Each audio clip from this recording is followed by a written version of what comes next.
Já disseram que vale a pena você fazer a doação dos seus imóveis para os seus filhos para evitar o inventário, não foi? Eu sei que sim, mas te falaram dos problemas que vêm com essa doação? Te falaram que você perde o controle sobre os seus bens? Te falaram que, inclusive, quem vai ficar com o controle não é nem o teu filho, é também o teu genro e a tua nora? Pois é, isso aí eu acho que não te falaram.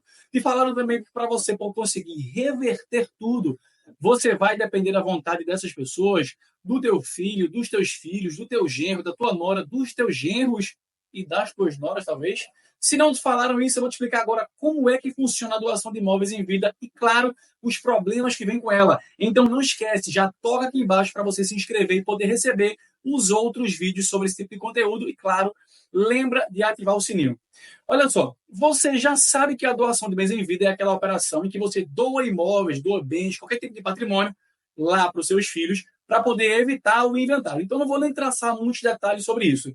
Só que, trabalhando com o planejamento patrimonial da família há muitos anos, eu já atendi, olha só, dezenas, talvez até mais de 100, talvez até mais de uma centena de pessoas que pensam, que pensavam que talvez até tenham feito alguma doação de bens em vida sem conhecer os problemas que a doação de bens em vida para os filhos trazem. E aí eu resolvi trazer esses problemas tanto para você, listados aqui, como também para todo mundo que em algum momento pode pensar em fazer essa operação para os filhos, para pensar lá em fugir do inventário e acabar caindo em outras armadilhas. É por isso que agora eu vou te falar os sete principais problemas da doação de bens em vida para os filhos. Então vamos lá que eu vou te contar agora. Primeiro deles, a primeira que eu vou chamar assim de desvantagem da doação de bens em vida é a seguinte: é o risco de desproteção do doador em caso de má gestão do imóvel lá pelo filho, pelo beneficiário daquela doação. Por quê? Pensa bem, no momento em que você faz uma doação de bens, uma doação de qualquer tipo de patrimônio para algum filho, sobrinho, herdeiro, amigo, conhecido, familiar, o que você passa para essa pessoa é o chamado direito de propriedade. Então, o que é que isso significa? Isso significa que no momento que você faz essa operação, paga lá o imposto, escritura, tudo, e transfere esse direito para essa pessoa, o que ele tem na mão é o direito de propriedade, é o direito de ser dono. Ele é dono daquilo ali. Então, se existe algum problema naquele patrimônio, se é mal cuidado, se é gasto, acabou. Você não tem o que fazer, porque o direito de propriedade em si não é mais seu. Então, você perde isso daí. Segundo ponto, a segunda desvantagem da doação de bens em vida é o procedimento. Porque olha só, quando você faz, pensando naquela operação clássica, doação de um ou mais de um imóvel para os filhos, quando você faz o procedimento de doação de algum imóvel, o que é que vai acontecer? Você vai precisar atender às exigências de operação de imóveis. Ou seja, você vai precisar de escritura, imposto, registro, certidão, despachante, cartório de notas, cartório de imóveis, documento público, alguns documentos acessórios à operação, tudo isso. E todos esses valores, eles vão incidir sobre o valor que a Fazenda Pública atribuir ao teu patrimônio.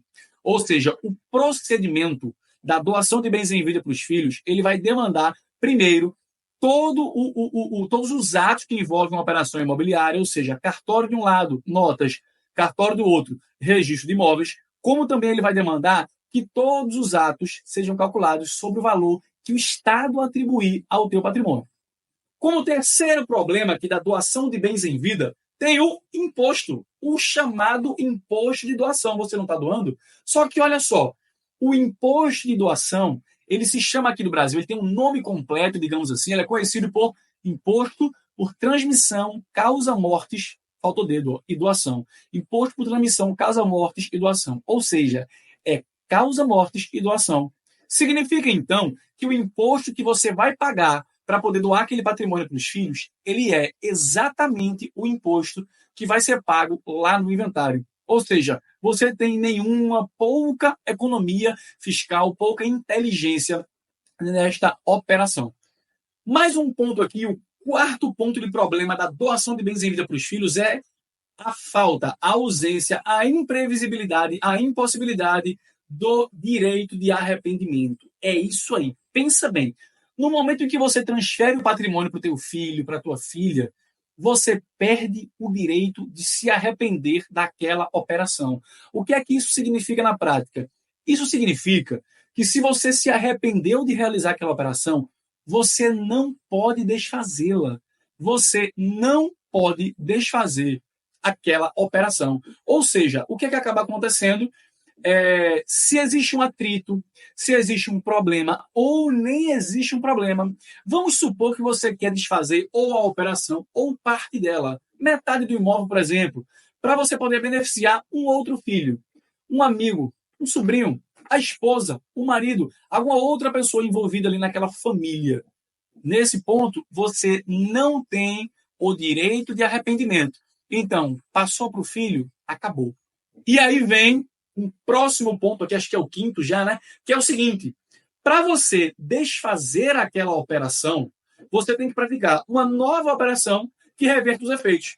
O que é que isso significa? Que o seu filho vai ter que ou doar ou vender para você. Se ele for vender, já começa que você tem que pagar, ao menos a princípio, aquele valor para o teu filho. E se ele é, claro, casado, tem uma união estável, metade disso já vai lá para o teu genro e para a tua nora. Mas vamos supor que o teu filho concorda em fazer aquela operação de doação para você, de volta. Olha só, é uma nova operação de doação. Se teu filho, se a tua filha tem um cônjuge, ele vai precisar que essa operação seja assinada lá pelo cônjuge também. Ou seja, você vai ficar na mão do teu genro e da tua nora. Se você fez aquela doação para mais de um filho, para mais de uma filha, para mais de um descendente, e eles estão casados ou nem são casados, olha só, tem uma união estável ou não tem nada. Solteiro, não tem nenhum namorado, nem uma namorada. Quando houver um casamento futuro ou uma união estável futura, pode sim haver a necessidade de esse genro, de essa nora, que nem existia quando você fez a doação, precisar assinar o ato para que o bem volte para você. E aí, sexto problema agora, olha só, sexto problema. Quando a operação ela reverte o direito de propriedade para você, é uma nova operação. Sabe o que isso significa? Que todos os atos que aconteceram, inclusive os custos que existiram para você poder mandar aquele patrimônio para o teu genro, para a tua nora, vão existir de novo. Então, novamente, você vai precisar de escritura, registro, cartório, certidão, despachante, imposto de doação. E aí vem o problema. Sétimo problema agora. Quando vai haver essa devolução e todos os custos vão incidir sobre o valor que o patrimônio for avaliado pela Fazenda Estadual, sabe o que vai acontecer? 1 ano depois, 2 anos depois, 6 meses, 5 anos depois, aquele bem ele não tem o mesmo valor lá atrás de quando você doou para o seu filho. Sabe o que isso significa? Que agora, esse patrimônio, quando voltar para você, ele vai ser tributado lá pelo imposto de doação mais caro do que ele foi tributado lá atrás. Então, fica muito atento a essa operação de doação, porque só traz problema. Mais um outro ponto é o seguinte: oitavo agora, olha só, falei 7, estou trazendo até mais do que 7 aqui. Um outro ponto aqui é o seguinte: proteção patrimonial. Quando você faz essa doação, essa transferência daquele patrimônio para o teu filho, já estava transferindo também para o teu genro e para a tua nora, é uma mera transferência de patrimônio. Mesmo que você pense em colocar alguma cláusula de proteção ali, as cláusulas de proteção, elas não superam todos os problemas, todas as dívidas. Então, o teu patrimônio que é doado para o teu filho, para a tua nora, ele pode sim, mesmo que você coloque alguma cláusula de proteção, como por exemplo, aquela cláusula de impenhorabilidade, ele pode sim ficar susceptível à justiça tomar aquele patrimônio, mesmo que tenha essa cláusula. Mais um ponto importantíssimo agora é o seguinte: você transferiu simplesmente patrimônio pai ou mãe, né, para os filhos. Ponto final. Você não aproveita nenhum tipo de benefício fiscal em um aluguel. Você não aproveita nenhum tipo de benefício fiscal em uma compra e venda, se esse bem for vendido, por exemplo, se esse bem for permutado, por exemplo. Então, o que é que acaba acontecendo? Se você tem aquele patrimônio transferido pai e mãe para os filhos, você deixa de aproveitar uma série de benefícios fiscais que você poderia aproveitar, como eu falei agora, por exemplo, em uma compra e venda ou em um aluguel, porque você simplesmente tira de pessoa física para pessoa física e acabou. E tudo isso que eu falei agora, eu prometi 7, mas acho que já trouxe uns 9 problemas aqui, são coisas que eu acho muito interessante que não são de conhecimento geral das pessoas.